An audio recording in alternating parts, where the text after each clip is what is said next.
All right. We are live. Australian Grand Prix preview show. My name is Ross. I'm the founder and CEO of GridRival. With me today, I have Michael Ursinoli, our CTO, Ryan Booth, Director of Business Operations and your president of the Logan Sargent Fan Club, and William Laddie, our principal software engineer. I'm again here today to talk about a little bit of recap from the Jeddah GP. Who were the biggest winners? Who was the biggest losers? We're going to talk about Sergio Perez, how he beat three other drivers, or sorry, every driver, but how he beat Max Verstappen by 3 positions in fantasy points at that race. Then we'll get into undervalued, overvalued for the Australian GP, maybe some talent driver selections. Also, a reminder that this is live Q&A, so feel free to ask us questions. Use the chat in YouTube. As long as you're logged into YouTube, you can ask us any questions via chat. And just a reminder before we get going, if you want to continue to watch these videos and stay on top of them, please like and subscribe and share our YouTube channel and content, and also find us on Discord. Somebody will get a link in the chat at some point in this video to join the Discord if you're not already on the Discord channel. So getting right into it. Australia GP, let's talk about an issue that for a lot of new players maybe is confusing. I think a lot of the people watching the show are probably, more seasoned players, probably deeper in the weeds, so maybe not as many questions from the exact audience that's on the call right at this moment, but you never know. A lot of people wondered, Max Verstappen, first place in qualifying, first place in race. He drops in value and finishes 4th place in fantasy points. How the heck does that happen? So it's quite simple if you look under the hood. The way I'm just looking at the event screen, some of the results. So Sergio Perez, if you rank the drivers by points for the last race, Sergio Perez got number 1 in fantasy points. The way that he did that, you also got to remember the difference between second, third, fourth in race finish position points and qualifying position points is not that huge of a gap. Sergio finished second in the race. He got 97 points for that, but Max got 100. So Max is only 3 points ahead for finishing first, and Sergio got 3 points less for finishing second. Where Sergio kicked some serious butt was he had 6 position improvement over his 8 race average. So he got, for anybody who understands the improvement points evaluation, he got 16 points for personal improvement, and he got 3 points for overtakes. So he got a total of 19 points on top of his race finish position and his qualifying finish position, which put him at 174 points, that's probably in the very, very, top couple percent of points that you're ever going to see a driver get in a single event. Usually you see 168, 169, maybe 170, 175 is really, really high. So that answered that question. Did I miss anything? Do we need to point anything out for those watching, maybe wondering how that happened? Perez, the improvement points. So basically, what happened was towards the end of last season, he had a pretty lousy run. So I'm actually looking at his trailing 8 races. So going from the present day backwards, second at Saudi, then second, fourth, third, fourth, 20th, 4th, 10th, 19th. Yep. So he had a lot of room for improvement. And so that's what happens. Like, he performs to the level of his car. He took second place, and he's going to reap the benefits. And that 19th place finish is going to fall off for Australia. So there's going to be a bit less upside there. There is still a 20th that's going to be on the books for a few more weeks. Yeah. So, Checo still has some improvement upside. And that would be, to answer the question in chat, why did Max lose value? It's based on fantasy points. And like we just discussed, Checo scored more points than Max. So Max actually got 4th place last race in fantasy 4th. Points. Yeah. Yeah. And the last thing I'll say is the top salary for fantasy points is 33 million. So when Checo's coming into that race ranked below 30, with a salary under 33 million, ranks first in the race, his salary curve is going to go up towards that 33 million peak, which is why he's at 30.5, I believe, right now. And he's the most expensive driver in the game because the last 2 races, he was the number 1 point scorer in the game for both races. So that's worked out really well for people who've had Perez on early contracts early in the season. They've gotten salary upside and massive amount of points. Yes, very well said. So moving on, I think the other discussion point with Jeddah specifically as it relates to the game and fantasy points and salaries was the Ollie Bearman swap. A lot of, especially a lot of first-time players didn't know how swaps work. There, everyone was kind of panicking, like, do I get to keep him? Do I get a drop for free? I think a lot of people that kept him, were frustrated that they didn't get like a free drop. But in the end, I think if you just held the contract, he obviously did incredibly well. He dropped by, I think, 0.4, 400,000. But I think like for absolute certainty, not like any sort of detrimental finish, I think you could make the argument that Sainz, if he didn't have an amazing race, would have finished in a similar position. As a recap, on GridRival, if there ever is a substitution, the way that it works today is that we fill that contract position with whatever driver is substituting. They just continue to earn points, and the salary adjusts in accordance with how that driver finishes. In the future, we may assess it and, allow a free drop or something like that. But today, that's how it works. I think everybody's strategy just from following Discord last week was all over the board. I personally, most of the teams I had with Sainz, I did elect to drop them, but I was in a very different position because I had, if you guys remember from my teams, I had a lot of money in the bank starting the season, right? Because I went all in on Haas on a couple teams, and so I had a lot of money in the bank, and so I wasn't in a position where, a lot of times if you drop a contract, you will have so little money in the bank that you actually can't sign anybody, or you can only sign like the worst driver. So I wasn't in that spot. So I went ahead and dropped, and I replaced Sainz on most of my teams with Leclerc, which ended up being a very wise move last race because he went up, I think, 1.5 million. So I think those are the biggest kind of storylines, fantasy storylines from Jeddah. And then I think before going into kind of strategy for the upcoming race, we should talk about biggest winners, biggest losers of Jeddah. So I think unequivocally, biggest winner in Jeddah. Do you guys have an opinion? Who do you think was the biggest winner? I mean, it's Perez. I mean, he, in terms of the biggest winner of Jeddah to the game, he had a fantastic showing, and players who had him did extraordinarily well. But obviously there's two others that come to mind, but I'll save that for the other folks on the Ryan, who do you think? My biggest, other than Sargent putting up a respectable P14, it's got to be Kevin Magnussen accumulating like 6 minutes worth of penalties and holding everybody up to allow his teammate Hulkenberg to finish in the points. William? Yeah, so fantasy-wise, Alonso had a pretty good day and managed to score some actual F1 points with that Aston Martin, where they're probably about the fourth or fifth best car. And so they're in that spot where, like, if nothing goes wrong, you can get a few points. Alonso did that, and his value saw a nice boost. And as Ryan alluded to, Hulkenberg was a pretty big winner as a result of the help from his teammate. So I was going to say, I think biggest winner at Jeddah was the entire Haas team.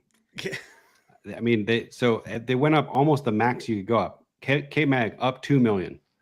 Hulkenberg up 2 million. The Haas team up 2.2 million. If you went all in on Haas, you got 6.2 million in value last race, which is like, that's a rare occurrence to be able to pull that off. And I think, if you would have asked me a couple races ago, there's a lot of people that share their lineups, and if someone showed me a lineup with the entire Haas roster on, I probably would have said, I don't know if that was a good idea, but sometimes that's the way the game works. So I think Haas was a big beneficiary of Jeddah for some of the things that we also talked about. And you guys, you already hit on my other points. I had Perez, I had Alonso. Perez at 174 points, up 0.8 million in value. Alonso 165 points, third place in fantasy points, and up 2 million in value. And I also think, I'll throw this out, I think another winner of, and I say this very, very relatively, another winner of Jeddah was Esteban Ocon. And the reason why he was a winner is because he just didn't lose bad. their car was, I mean, if we look at Bahrain as what we were to expect from Alpine, you know, Gasly had, I think, gearboxes or whatever happened to him, so he dropped out right away. But Esteban Ocon, again, if I was predicting, you know, if I was going back to ahead of this race predicting what the Alpine guys would have done, I would have said they're on a downward trajectory and they're going to drop $2 million a race for the next, you know, 3 or 4 events. But he only dropped 0.3 million, got 116 fantasy points. So I'd actually say, again, relatively, you know, relative to the rest of the field, not really great, but relative to the Alpine team and the performance that we've seen out of them, I actually think that he, you know, had a pretty good race. I think probably not a lot of people. I think it looks like he has I'm looking at one of the leagues I'm in that's bigger, is 8% league adoption. So there's not a lot of people that have any of the Alpine guys on their team. But anyway, so I thought that was a solid performance as well that I'd throw out. He got lucky to be in that DRS train right behind Magnussen, I think. For sure. And then Absolutely. behind him, you had Tsunoda, who had a problem. He ended up picking up a penalty. So a few more luck-based things worked in their favor. The other way I would say Alpine got lucky was that Gasly was actually able to take the start as his gearbox was going. Mm-hmm. If that doesn't happen, that's like 43 race points out the window for Gasly, and whatever it would have been for Alpine. So another lucky break for them. But yeah, I think that they overperformed. For sure. I would agree. All right, excuse me. Biggest losers, Jeddah. I think kind of already hit around. Obviously, Stroll and Gasly, obviously, you know, terrible result for them in terms of fantasy. Stroll, sorry. Stroll in particular. Stroll in particular, Gasly is more probably bad luck. I thought, you know, one of the bigger losers, just looking at numbers, was Lando. You know, Lando, I think, had a lot higher expectations. I think he finished, it was like 8th or 9th. So of everybody on the grid, he dropped one of the largest amounts. He only got 145 in fantasy points. He dropped 1.8 million. So going into this race, I'd actually, you know, you might consider Lando on a hair of a discount, but we'll get into that next. So any good questions popping up before we go into kind of Australia preview and strategy? A lot of people calling out Racing Bulls as a big loser, and I would agree with that. Mm-hmm. And you had Racing Bulls finish 16th for Ricardo and 15th for Tsunoda after the penalty. So they underperformed. They got beat by the one Alpine that survived. They got beat by Sargent. In fact, they got beat by both Williams drivers. So yeah, and like people have been talking about dropping Ricardo. That was one point I wanted to make today. Like, I'm done with Ricardo.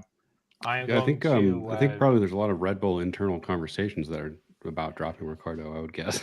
Yeah, like I think that we're going to see Liam Lawson driving that car by summer break. I hope think so. Ricardo's going to get the De Vries treatment.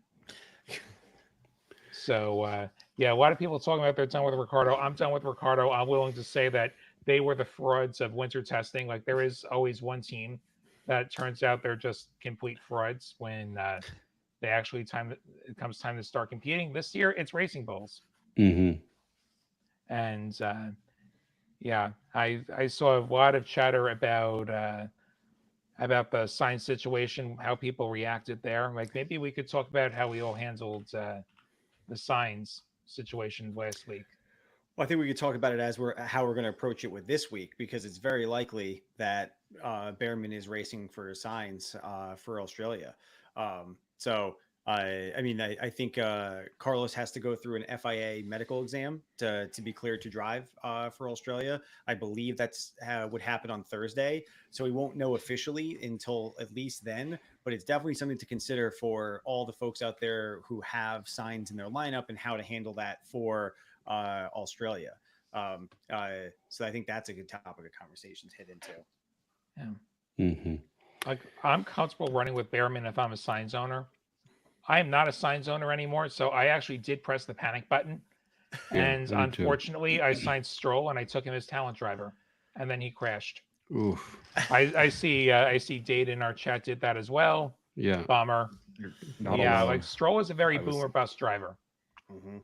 Yep. And we are going to be on another street course, so That said, Bearman is an absolute rookie as well, and he hasn't even been on this track. It's not like we're in Formula 2. At least he had gotten a couple of sessions in before he got the call. For so sure. We'll see how he does on another street course. You do have that less wiggle room where if you make a mistake, you may end up in the wall. Yeah. I dropped Sainz as well. And honestly, I think he's shown that he's good in that car, but I still wouldn't use him this week. I think there's so many better options at that price point. Like, why have Ollie Bearman at 24 million when you have guys like Alonso, Piastri, Hamilton, $3 to $4 million cheaper, who I think are probably a better bet anyway, and will save you some money. Yeah, agreed. I mean, Russell, we don't talk about him a bunch, but points to value, he's been doing pretty well last 2 races. And then you have Lando, who just took a salary hit, who, is has a good chance of outperforming better again in Australia. So yeah, if you don't have Sainz, I wouldn't say this is the week to sign Sainz. That was weird way to say that. But if you do have Sainz, it is a really, you got to think about that drop. I think. I mean, worst case scenario, if Bearman performs again, matches his performance that he did last week, the salary fluctuation won't be that bad, or shouldn't be that bad, I should say. So sum total, you probably paid the drop fee with the contract value loss. If Bearman is, if your contract expires with Bearman on Australia. So, I think it all came out in the wash in the end. Liam Hanlon said, is the pay to play pick'em game available in California? I answered you in text. Yes, it is. Yes, bring back the stats. They're coming. Don't worry. Yep, we had to take the stats down, but they're coming back. Let's see. Only reason people holding Ricardo is because it's home race. Ricardo historically, if I mean, I don't. My memory is fading as I get older, but like, I mostly remember disappointments from him at his home race at Albert Park. I mean, I feel like if I recall the last like 4 or 5 years, I feel like Daniel Ricciardo has not had great luck in Australia. I don't know if that's just me.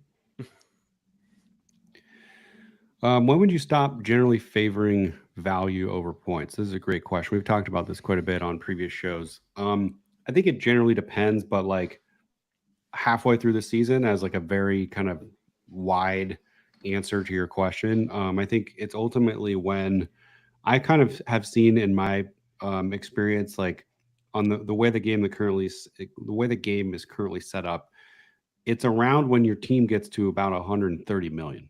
That's been my experience, where once you kind of cross in that threshold, you can kind of start playing it more safe and not have to worry as much about value going up and down. You have a value, team value where, I don't know, we lose William? Huh. And we'll see where he went. You have a team value that's usually pretty stable, whereas I've kind of found like still even in like the 120 to 125 range. I mean, I've had teams that have gone up to that high in value and then still like came way back down. So that generally takes, I don't know, at most 2/3 of the season, but should be thinking about points a lot more towards the middle to last third of the season, in my opinion. I think it's when you stop having bargains. Yeah, that's a great point too. Which I would say that tends to be around like Monaco, Canada, or so. So I think like once we get into May, like you'll probably start seeing, or you'll stop seeing people who are just dramatically underpriced.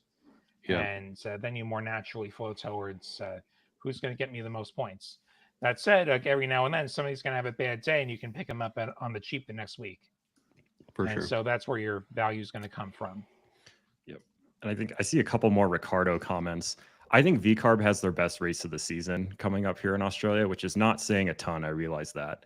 And I think Ricardo will look fine. I know he's had a really rough start to the season. I think he bounces back a little bit here at home. And to Dane's point, he says Ricardo has been top 10 in all his races in Australia if you take out the DNFs, which as someone who is constantly having to a spin zone for his favorite driver, I love seeing the spin zones out there. If you take out all the bad results, he's done very well there in the past. So a comment, Hamilton looks cheap. I would conversely say Hamilton is probably accurately priced right now. In terms of his race points that he's put out so far, I would say he's accurately priced at the moment. I wouldn't. I'm not looking for a breakout performance from Hamilton from Australia that will massively boost his current position. But again, if someone's accurately priced, which is just my personal belief at the moment, that also makes them pretty safe as a place to put money to get points, right? So if you don't think Hamilton's going to DNF or have a car issue, which I think both of those are kind of unlikely, safer place to put your money to get points and flat or slightly higher, slightly lower contract value. So I would view Hamilton in that play, but not in a play of like, oh, I think he's going to outperform and bring a lot of money in.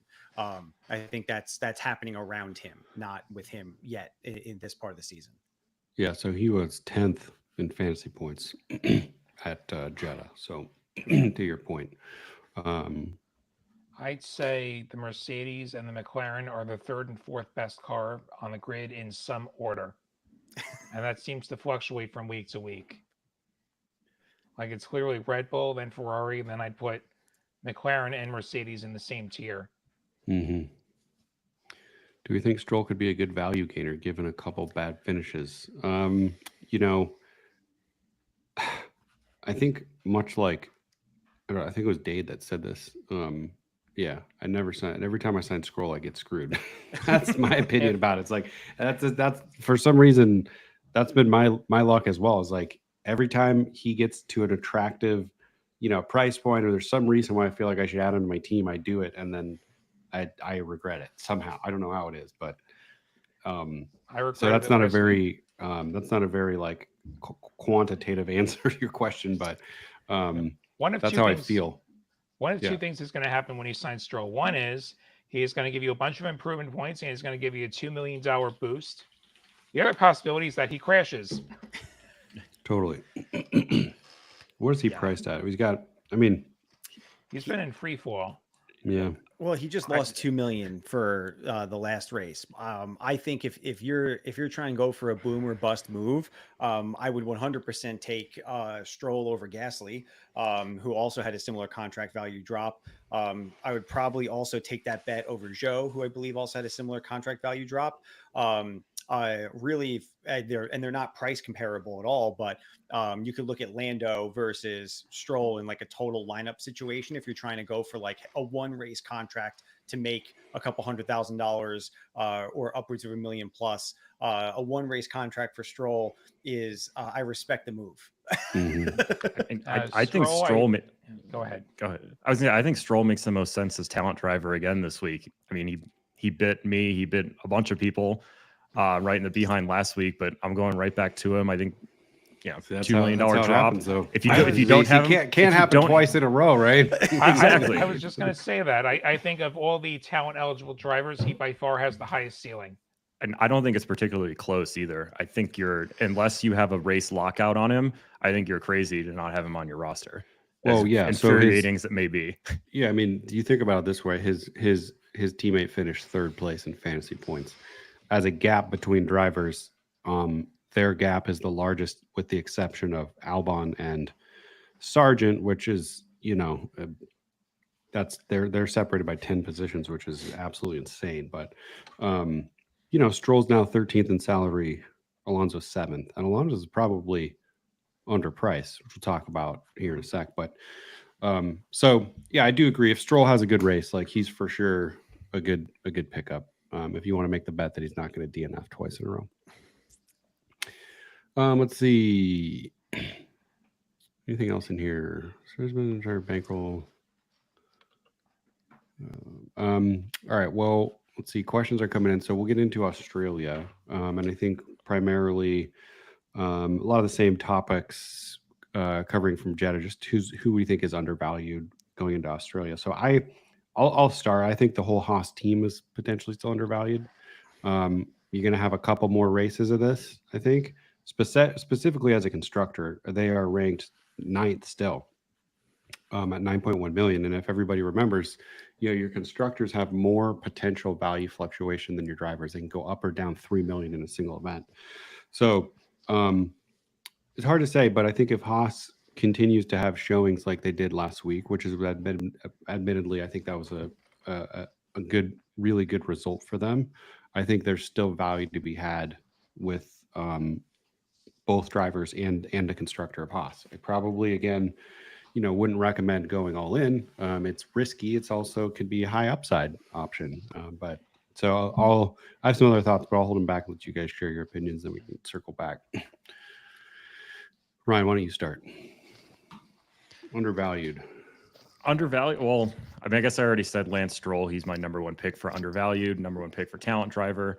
I don't really see any other clearly undervalued drivers here, unless you want to look at the V-carb guys, because I think Tsunoda and Ricciardo have more than they've shown so far. And as much as that sucks to use them because they will not be fun to root for, but I think V-carb is still a little undervalued after their last couple races. And then the obvious one of Lance Stroll, which I don't need to go into anymore. Michael, William. Wait, why don't you go first? Sure. So I'll echo Lance Stroll as most undervalued.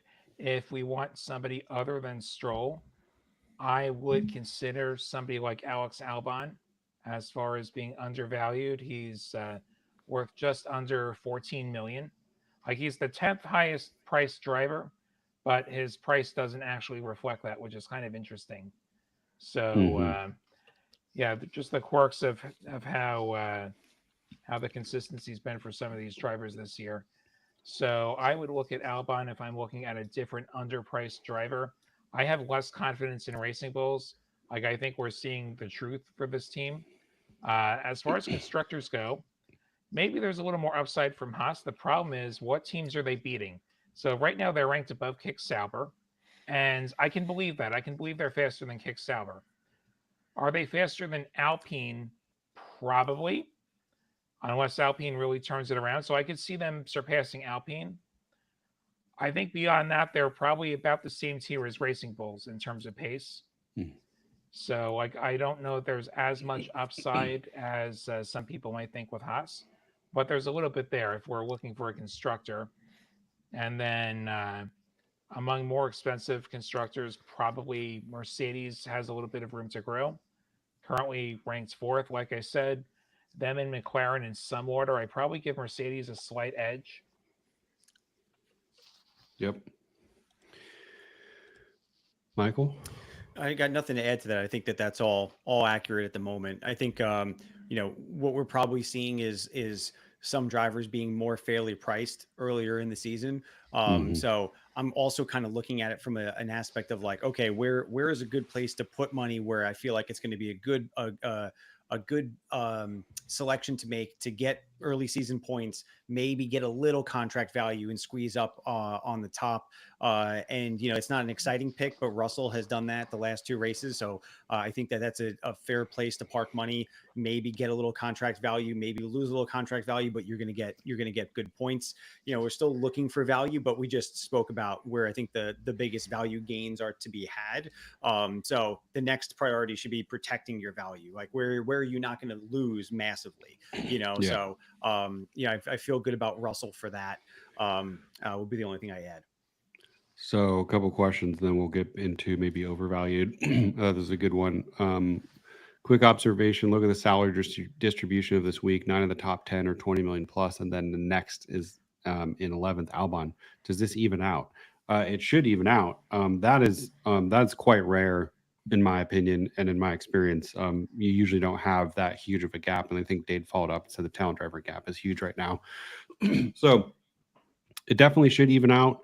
I think just the way the cards have fell the first couple of races, but I would be it'd be very bizarre if the way that the results landed from race to race didn't result in an outcome that some of those top tier drivers in 9th, 8th, 7th dropped a little bit. And I think part of this is you have Ocon and Gasly coming into the start of the season were kind of I think they were the highest under the talent threshold, and they were way overpriced. So you see them falling, and you see some of the other drivers trending upward, but they just haven't made it into that position yet. So that's probably one of the things that's going on right now.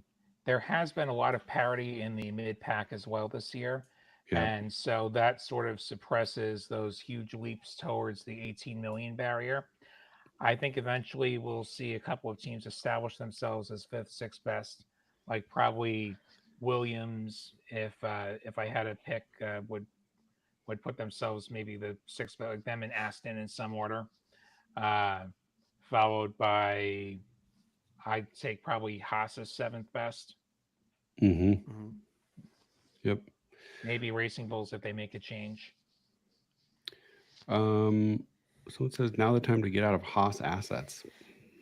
I don't think so, man. I think I mean they were my underpriced recommendation. I think it's so hard to say with some of these backmarker teams. It's like, you know, is Jeddah something that we can look towards as how Haas is going to perform the next 4 or 5 races? Like, if it is, or if you think it is, I'll just leave it, and I'll leave that as the question. If you think it is, then I think Haas is definitely undervalued. If you think Jeddah was like a one-off standout and they're not going to repeat that, then you know, I wouldn't say dump them. I'd say probably hold them. That would be my point of view. I would, the only comment I have there is like Haas as a constructor, probably for me personally, Haas as a constructor more than individual Haas drivers at the moment. You know, Jeddah was a very unique situation of which Haas was a massive beneficiary of. But you know, if I do have Hulkenberg on a few of my lineups and I'm keeping him, I do think that he has room to go, plenty of room left to go this season. Magnussen, I mean, he got away with murder within F1 in the last race. Can that be pulled off again? Maybe, but not as likely. So Haas is a constructor, Hulkenberg is a driver, Magnussen as a driver would be my ranking of how I'd be looking at managing Haas assets right now in the lineup. It's unlikely that you get the situation where one driver gets penalties and they have nothing to lose. Which, just to editorialize for a second, this is why we need to bring back the drive-through penalty, so that we can't have a penalized driver interfering with the race. Yes, yeah. I know a drive-through just destroys your day, but you know what? You probably deserve it. Yeah. It's called a punishment. It's true. All right. Overvalued coming to the race. I think Sergio Perez is overvalued. Yep. He's 30.5 million. I would bet that at no point last season did he go that high. No, I'd be surprised. Yeah. So, you know, to our point earlier, Sergio Perez does have another, I think, 3 races where, you know, his A race average right now is heavily drawn downwards because of that 20th place position in Mexico GP where he DQ'd in the first corner. As soon as that drop, he does have a 19th that's about to roll off. Yeah. Okay. So he's got 2 coming off over the next 3, I think either 3 or 4 races. So as soon as those drop off, like his opportunity to earn improvement points is done. But if at minimum, I think all he could be good for right now is getting maybe more fantasy points than Max. You know, if the next 2 races he finishes in second, he probably will beat Max in fantasy points again. But his salary is not, he just, you know, at that high, we're at 30.5 million. I think the highest Max ever got last year was like 31.2. So his upside is just so minimal. If you want to generate points, I think Checo's your guy right now. If you want to generate value, avoid at all costs. I will point out that he'll have those improvement points start to roll off, but then we are going to have a couple of sprints, and there's a good chance he can get like 18, 19 points out of the sprint for you. So he'll keep generating points for a while, but yeah, he's not going to generate value. I would agree that he's the most overvalued. Yeah. Any other thoughts on is Lando, like, I don't know, it's hard to say where. I think like that last race was a one-off for him. I don't think we're going to be seeing him in 7th and 8th. I think he's going to be finishing a lot higher. No. I don't think that Lando's number of 24.8 just in a vacuum is overvalued, but I think when you take a step back and look at everyone else, like I would much rather have Hamilton at 20 than Lando at 25. So I don't necessarily think that number is like, oh, that's too expensive, that's too much. But if you have an open roster spot, why not sign a guy who I think is going to be up there? mean, I can't tell you whether or not Hamilton or Norris who's going to win that battle, but I think it's close enough to where why not save $4 million and see if the bargain comes through. I've got a question. Yeah. In a world where Sainz is back in the car, do we like Russell as the fourth most expensive driver? I'm not sure that I do. No, that's actually a Especially great when point. I kept going on that saying that Mercedes is at best the third best car on the grid. Yeah, I think that's a good point.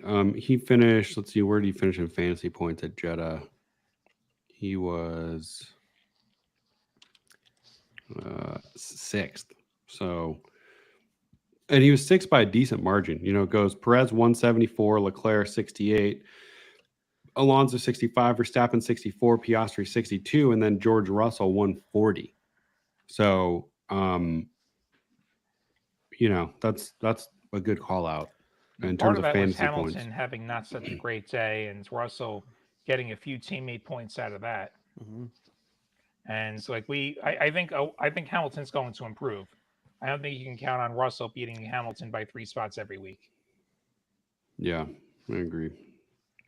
Any other thoughts on Overvalued? I mean, if the news breaks that Bearman is going to be running in place of Sainz again, I would say that that's overvalued at the moment. So Mhm. that seems like an obvious one to call out. And then obviously still, Ocon. I don't know if that. I think he was the beneficiary of his position during the time of K-Mag's strategy. That kind of helped him out. But yeah, I think that there's still only going to be some downside there for the Alpine drivers for the foreseeable future until they start bringing some upgrades. But then they could be a great pickup at a good price. But we'll see. But I'd still avoid Ocon, still avoid Sainz at the moment. Yeah.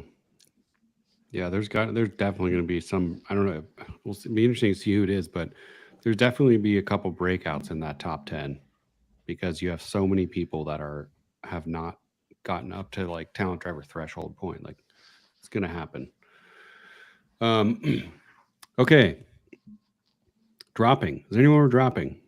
We already agreed. Bearman sits in probably an opportunity to drop that contract early, pay a fee. Somebody asked, drop Max for Alonso and a better constructor. I don't know, How much better of a constructor are we talking? That's what I was gonna say, and it's hard to answer that in a vacuum, but Probably Like about 10 mil better, right? If Max is 30 and Alonso's 20, that gives him an extra 10 mil. So he's probably running like Haas or Williams, trying to upgrade up to maybe Aston. I don't know. Yeah, I don't know that Aston's that big of an upgrade over Haas, given how inconsistent Stroll is. I don't know how much extra money you have in your bank. If we're talking about something like going from Aston to Red Bull or Ferrari, then I could see how you could justify those moves. I think Alonso's consistently like an 8th or 9th place driver. he said Williams to Aston. Okay, Williams to Aston. I don't love that. I don't think Aston's that much better than Williams. Like if both cars perform, they're going to have a good day. But Stroll's all over the place, and we've seen some improvement from Sargent. It's not like he's an anchor that's finishing last every week like last year. So yeah, I'm not sure that that's a big enough upgrade to sacrifice the points, and I don't know how much value you're going to gain that way if it's value you're after. Any other thoughts?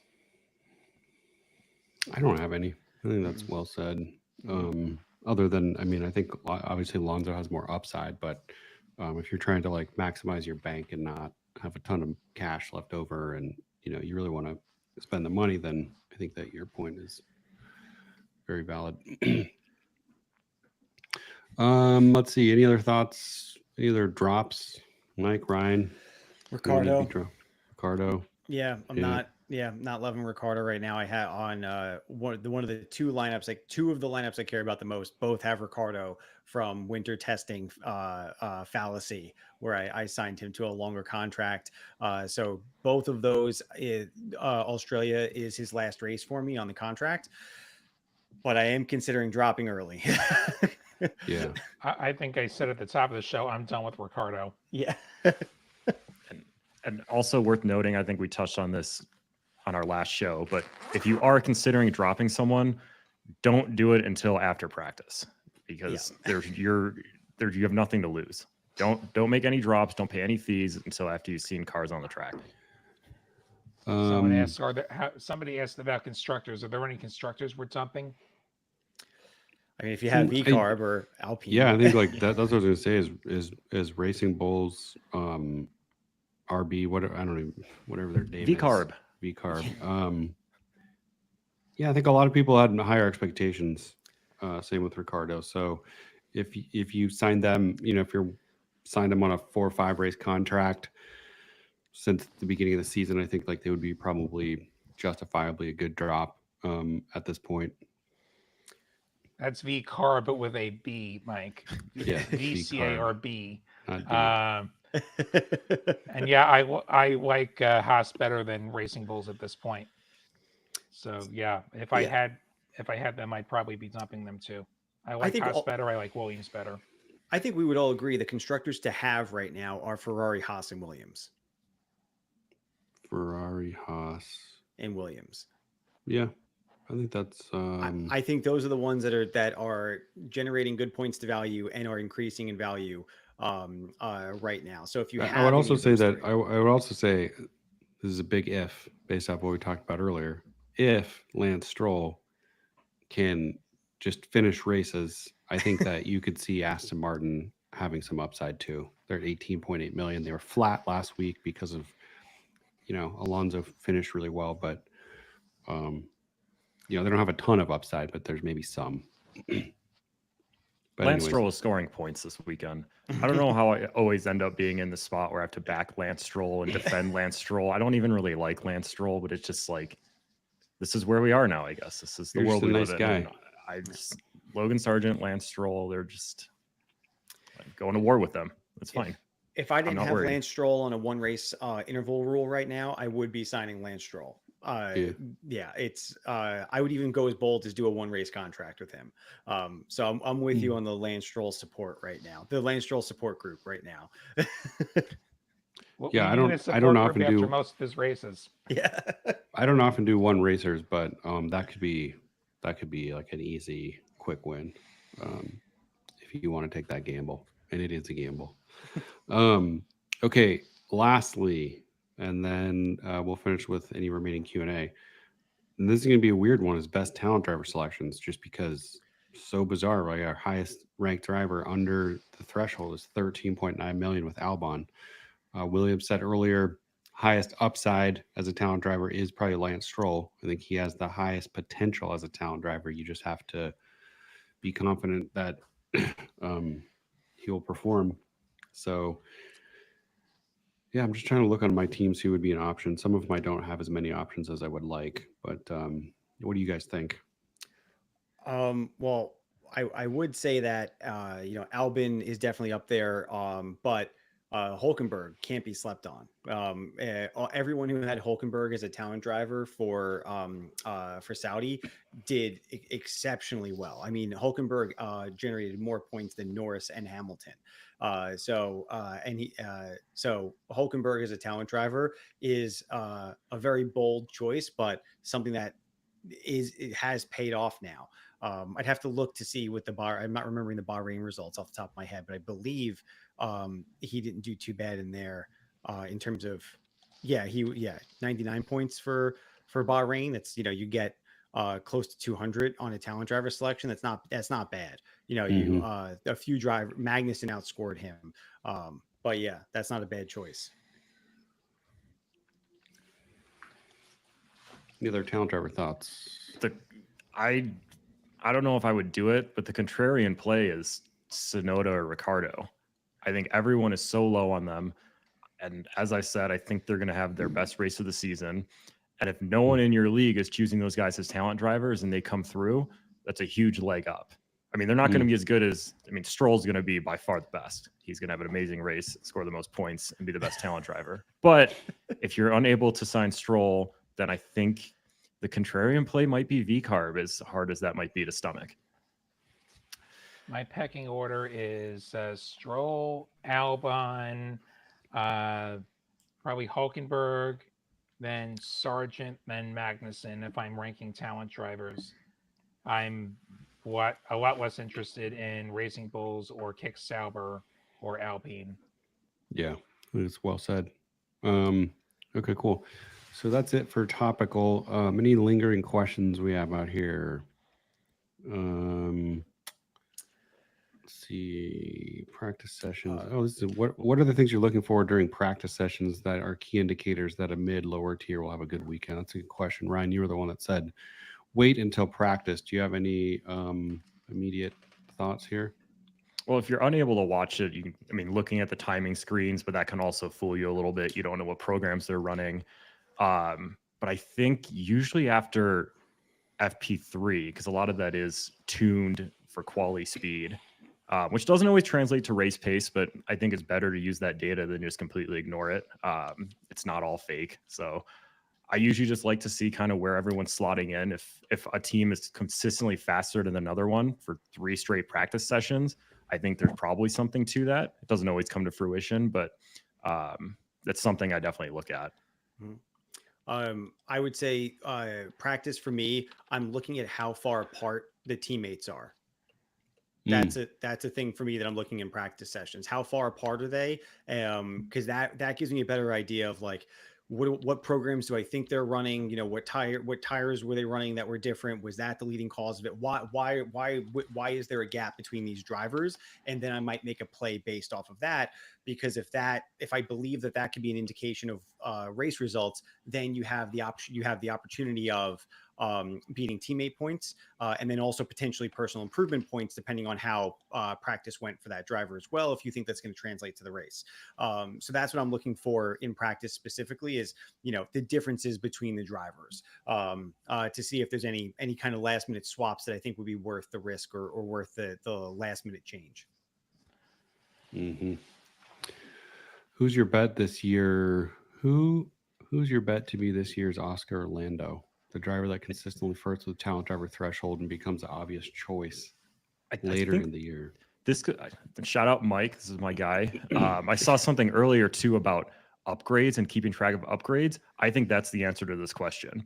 Whoever comes up with upgrades, well, everyone's gonna come out with some upgrades, but there are some that clearly click more than others. And I think it was pretty clear last year when McLaren rolled out what they rolled out, that it was like, oh, they're for real now.